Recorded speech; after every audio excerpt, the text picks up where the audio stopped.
Hello, I'm Elizabeth Lolli, Interim Superintendent for the Lakota Local Schools. Welcome to our first episode of A Look Around Lakota. Each month, we'll take a deeper dive into different areas of how we educate and support our students. Today, we're going to take a look at the secondary curriculum in Lakota.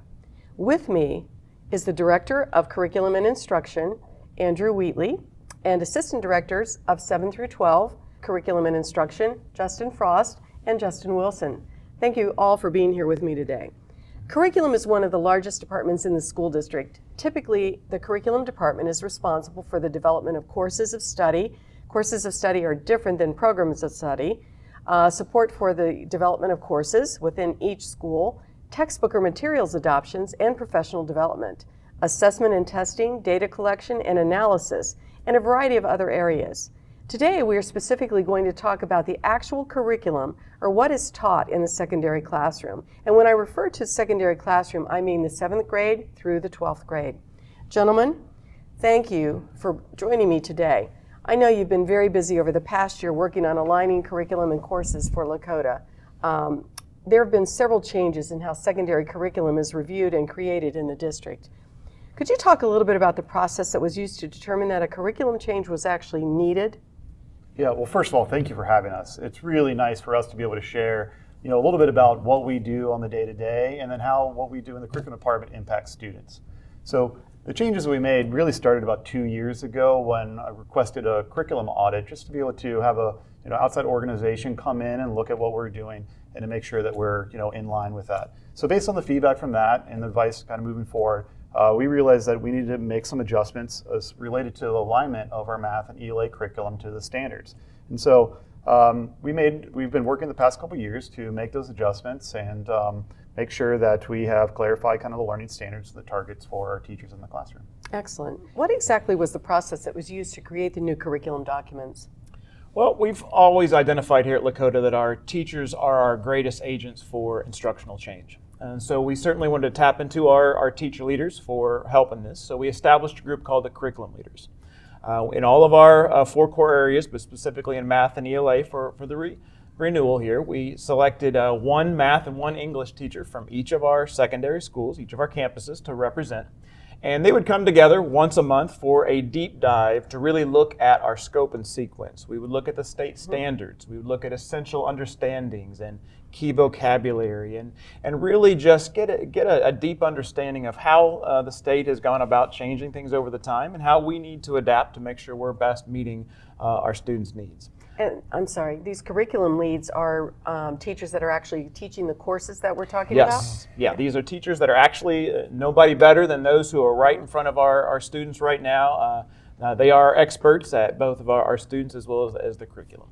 Great, thank you. What additional input was given by those teachers that aren't the curriculum leads, the teacher leads that you've been working with, and administrators on this process and on this content that's been developed? Yep. So the teachers that Justin was talking about a minute ago that are on that curriculum leadership team were given the opportunity to take the original draft and create the original draft of the curriculum documents. They were provided, first and foremost, the Ohio State standards to align our documents to that, as well as the Ohio model curriculum.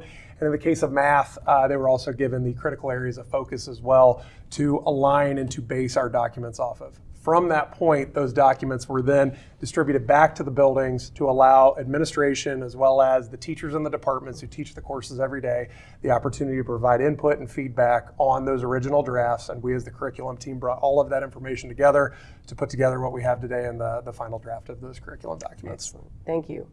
What are the new courses of study that have been developed? Yeah, so we actually started this work last year. And so last year we focused specifically on ELA and math, so language, arts, and math in grades 7 through 10, specifically in those tested areas. So those ones were completed last year, and then currently this year working with science and social studies, same thing, 7th grade through what is typically 10th grade, actually 11th grade social studies with the government OST. Those are the courses that we're focusing on right now. Great. What's the response been from the students, the staff, administrators, parents?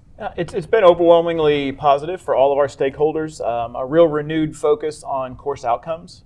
Our teachers appreciate the clarity and consistency of what is being taught from classroom to classroom. It's really unified them as they collaborate in make best decisions as they lesson plan and do what's best for kids. And for our kids, that really has given them a focus on the journey that they have, that they start in August and end in May. They have clear learning targets. They can celebrate their progress and achievement as they go, and it becomes a really continuous academic journey. That's great. Speaking about those learning targets, have there been any test results that have become available to determine whether the courses of study that have been developed have been effective or not? Yes, so students in grades 7 through 12 have been engaging with the Ohio Readiness Platform, which was created by the state of Ohio to help prepare students for the Ohio State tests that are attached to several of the courses that they take in spring in math, science, social studies, and science, depending upon the course. The students to this point have taken about 34,000 items within that platform. Now, those are not tests. Those are between 3 and 10 items to be embedded within the courses to help the teacher and the student understand, did we learn the content, did we master the skills, and to make adjustments or enrichment based upon that to help the students perform as well as they possibly can. Additionally, the buildings and in addition, the curriculum team have been working with those buildings to have specific plans to make intervention and enrichment for the students, ensure alignment to the curriculum documents that we spoke about earlier, and to help the students perform the best they possibly can in spring and OST testing season. And one thing that I want to talk just about for a few minutes is the idea that there was a claim a while ago whenever the testing came in that school districts teach to the test. Mm-hmm. And I know that there is probably a concern that school districts still are teaching to a test. We talk a lot about the Ohio State standards, and we also talk about the testing that occurs with the Ohio State standards. And can we talk a little bit about the appropriateness of the Ohio standards as opposed to, are we teaching to a test? Are we teaching very basic minimal skills to our students? Are we actually teaching a broader, better, more in-depth type of curriculum that will help them in their futures? What are your thoughts on that?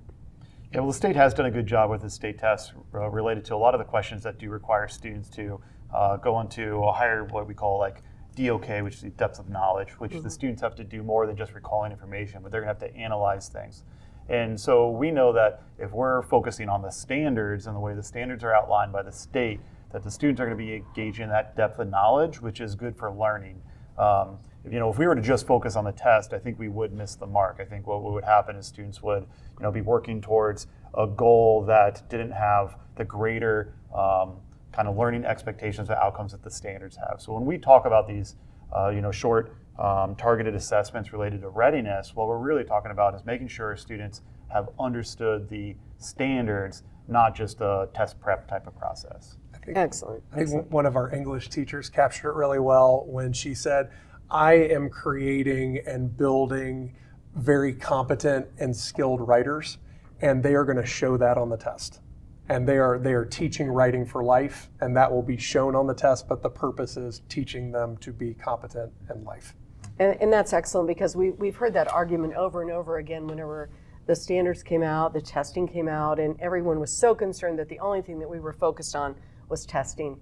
And the reality of it is the Ohio standards are very in-depth, and they are very broad as far as what students need to understand, know, and be able to do. So I'm glad to know that our focus has been really on depth of knowledge, making sure that we take that standard and we don't just teach it at a literal level, that we move it forward and we take it to those higher levels of thinking and problem solving. So that's great. Yeah, and as you know, that's what the course of studies do, is that they help teachers work together to be able to take those standards you say are broad, but then have our teachers who know our community, know our students, and then elaborate on those standards to make sure that we're meeting the students that we have in front of us related to the standards the state are putting out. Great, that's excellent. Junior school changes have also been implemented for next school year. Can you describe any changes that were made and why they were made?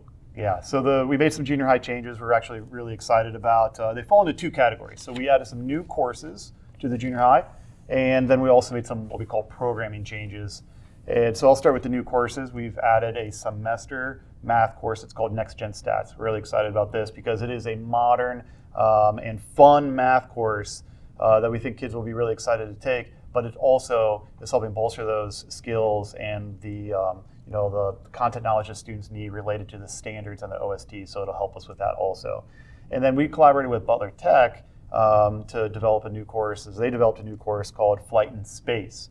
And so students will be able to take this semester course also. And what's really nice about this is they have an amazing aviation program at the high school level. And so this kind of ends up being a place for those students to get a little bit into learning about that, kind of understand that, and then potentially feed into the Flight in Space program, which also includes like unmanned aerial systems and things like that. It's pretty awesome. So also we made some programming changes, and the programming changes are mostly related to we removed some high school credit for some junior high courses. And on the surface, there might be some questions about that. Like that might not sound like a good thing on the surface, but we do actually think it is a good thing, and I'll explain why. So high school credit was added to some of the junior high courses about 15 years ago. And the reason those were added is because the high schools went from an 8-bell day down to a 6-bell day. And so there is a need to add opportunities for students to get high school credit so that they could be able to take a lot of the courses they wanted to when they're in high school. Well, that was 15 years ago. And since then, we have gone back to a 7-bell day. And there's also numerous ways to earn high school credit that didn't exist back then, CCP being one of those. But there are other ways to do that too, including our expanded summer school offerings and things like that. And so what we did is we then took a look and said, are those high school credits in junior high still the right place to have them? Are they still developmentally appropriate? And so we determined that there is a better place to have those courses. Some of those courses fit better for a high school student to take them when they're 15 or 16 years old than when they're 12 or 13 years old. Specifically, those courses were in health and technology and social studies.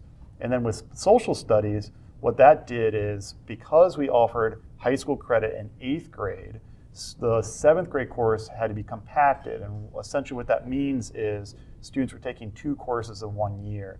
And by having that not be compacted anymore, we know that we could take the 7th grade course into greater depth, which is better for students, instead of it being a course that's a mile wide and an inch deep. So we really are excited about these changes. And they sound like they're going to really produce some quality results. Yeah. So that's a good thing to have happen. I know that in the secondary schools, we have other options, as you mentioned earlier. You mentioned one of those options. Besides the curriculum that we've been talking about, or the courses that we've been talking about in our classrooms. Could you talk a little bit about and expand upon the idea of what College Credit Plus is, how that actually works, so our parents will understand that? Yeah. College Credit Plus, or CCP, is Ohio's free dual enrollment program. And dual enrollment programs have been around Ohio for quite a long time, but they've moved to this CCP program, like I said, which is completely free, which includes books and fees. And students are able to earn both high school credit, college credit, and we offer 17 in-house courses at Lakota. So in-house means that it looks and feels like a typical Lakota course. You show up at East or West and you sit in third bell, but it's a CCP course, so they're earning both those credits at the same time. In CCP, students are also able to take courses directly through the colleges. And so a student could go to any of the local, or really actually technically any of the Ohio colleges, and they could take a course on campus. You could go to a Miami Regional, or you could go to Sinclair, Cincinnati State, or UC, main campus or regional. Or you could take an online course. Most students who take it or directly through the college take an online course. And there are hundreds of courses to choose from. So it's a great opportunity for students to kind of expand out what opportunities there are for them. But one of the best parts about College Credit Plus is the fact that it's going to save students a lot of money in the future. Students are able to earn upwards of even a semester, a year, and some students even more than a year's worth of college. And so for a family, that can be quite a considerable savings, as we know college is becoming more and more expensive. Yes, and the thing is, the district pays for that. Mm-hmm. The district pays for the mm-hmm. tuition, the district pays for the books. And the only time that a parent would have to pay anything is if the student actually failed the course. But I know from looking at the data here in Lakota, that very seldom happens here. Mm-hmm. So our students actually are earning college credit, and many of them can earn up to an associate's degree or more, which means then that I have much less time that I have to spend at the university paying for it myself. So it's a great opportunity for students and for families, and especially today with the rising costs that continue to occur. About how many students in Lakota take College Credit Plus? Yeah, it's quite a significant number. So in 2022-23, last school year, we had 807 students complete 1,986 unique courses. So as you can see, a lot of students taking 2 or 3 or more of those courses. This year, we've increased about 100 students to 902 students, and that number then is 2,403 unique courses. You do some math on that with how much a credit costs at the college level. It's quite a bit of savings to our community. We expect this number to continue to rise as we're adding 6 new CCP courses in-house, and those courses are a little bit more broad in kind of the departments that they're in. We will now cover 7 different departments or subject areas for our in-house courses, so we expect that number to rise. What's really awesome about this is that not only has CCP been growing, which is great for students, but in that same time that our CCP has been expanding and growing, our advanced placement or AP courses have also seen a 25% rise in enrollment. And so holistically for Lakota, we are seeing quite a large number of students taking just any sort of general advanced coursework. And we know that that is good for the kids, and that's good for the community, that's good for families. So we're really excited about that. That's excellent, and it's excellent that we have this many opportunities in the district. What does a family actually need to know about the rules or procedures for College Credit Plus? Yeah, I think I can take that one, and I'll summarize that in 3 rules and 1 save the date. I think the 3 rules would be: number 1, make sure you have your intent form completed by April 1st. It's a very simple form. Students can fill that out, get that from their counselor.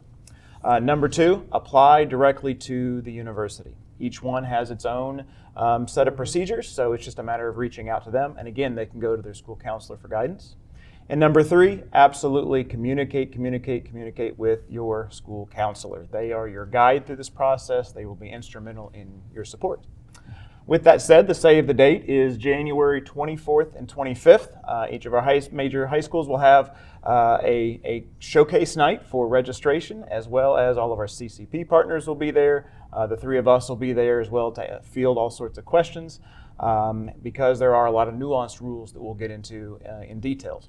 You can find out all the details about those nights by going to our websites or checking out your parent newsletter that comes out from your schools. Great.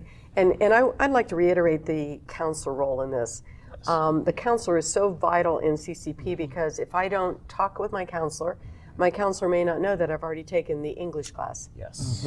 So the counselor may tend to schedule me into an English class that I've already taken and already have credit for. Yes. So it's extremely important for me to be in contact with my counselor and making sure that my counselor gets the transcripts from the university, making sure that that goes onto my transcripts from Lakota, and making sure that we are in the same loop together to assure that I cover everything that's required for me to graduate from Lakota, and then also to continue my work at the university. So the counselors are your best friend in a College Credit Plus situation. So that's really important to know. We also are in partnership with Butler Tech, and Butler Tech is an outstanding organization and offers a variety of pathways for our students to take.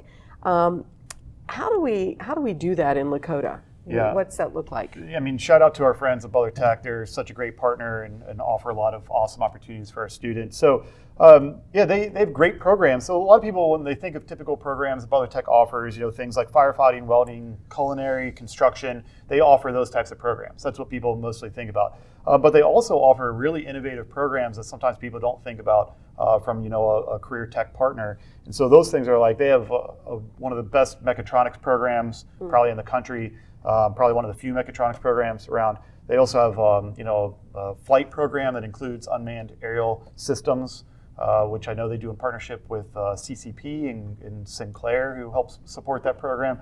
So when we're talking about Butler Tech, I mean, they truly are an innovative partner that also partner with CCP and other types of things, so that when students go there and if they're taking, courses directly on Butler Tech programming, that you're getting a quality education in areas that are growing fields and and have jobs and opportunities in the future. So students can apply to Butler Tech and attend one of the Butler Tech campuses to complete a program.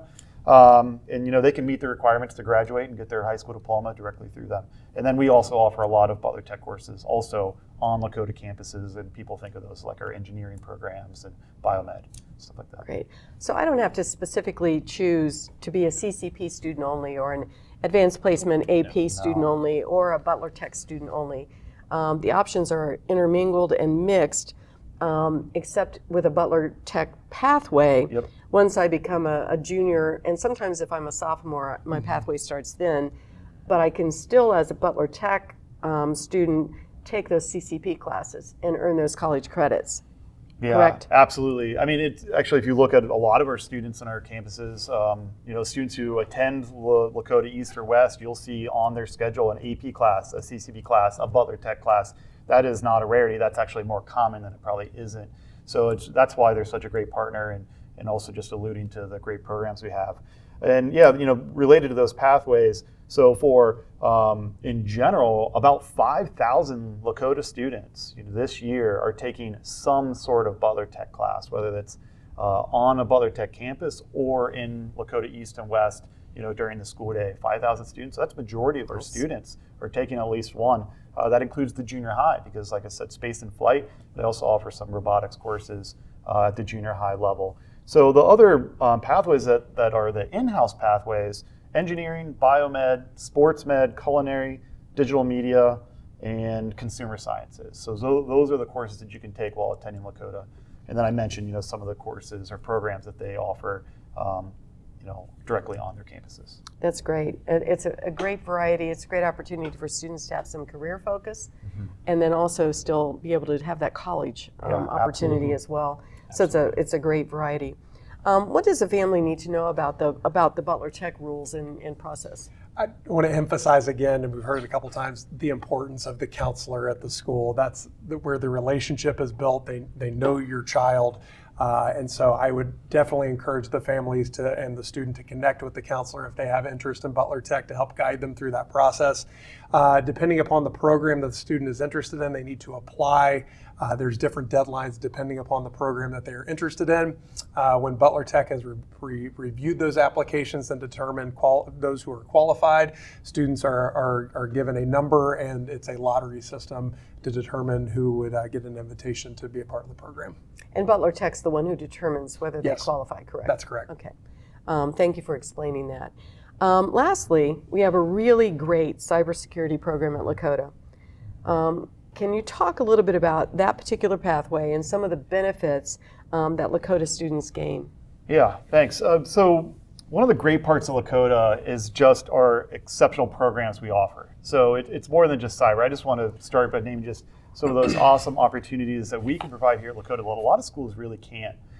So we have an incredible band program, our choir program, our arts program is awesome. Theater, American Sign Language, they do an incredible job there. We have the Lakota East Spark, sports med, engineering, our incubator entrepreneurship program, which is relatively new, is an amazing program. We have all sorts of great programs.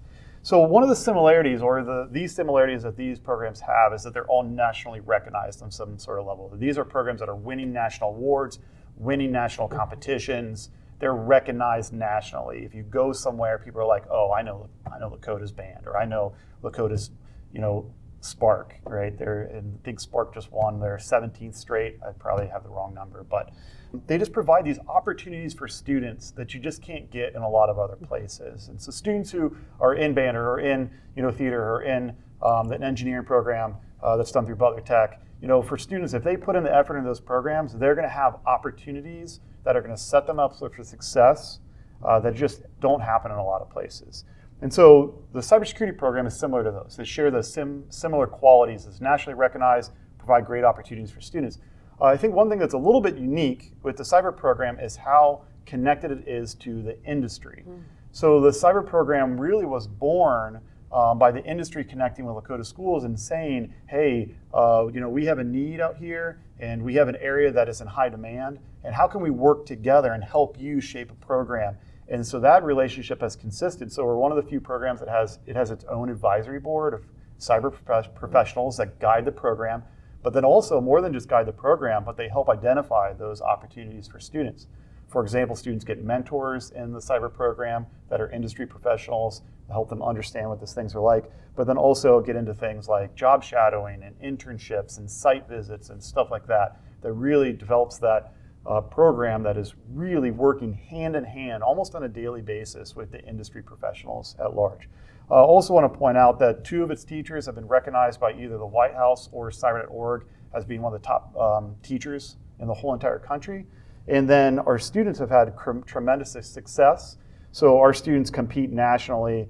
In fact, this year, our cybersecurity students beat thousands of college teams. So it's rare that a high school teams compete against college teams. So not only the top college or high school teams in the country, but they beat out thousands of college teams. We had several students the past couple of years be recognized nationally as the top cyber students in the country. And I think the last thing is really, it's about like, what happens when you're done with high school, right? Like, we did our job when students have success after high school, right? It's not the end. And so students in the program, when they finish, we have students who are going off to top colleges. We also have students who are getting employed right away. And I think one of the coolest parts is we have students doing both. And we have students who are getting employed, and then the employer is paying for their college, and they're going to great colleges. So it's really a great program, but also wanted to make sure to shout out all the other amazing programs that we have here doing similar things and also have similar national recognition that they're getting. That's excellent. Lakota is a great school system, yes. And students who attend here are lucky to be here and to have that number of opportunities that are available to them. Well, we're coming to the close of our session today. I'd like to thank you, Andrew, Justin, and Justin, for being here with me today. I hope you as a community and as parents have a better understanding of how and why we're making changes in order to best support our students so that they can actually meet their academic potential. For more information, please visit the secondary curriculum page on our website at lakotaonline.com or contact your building administrator. We'd like to thank you for your time and your support of the Lakota Local Schools.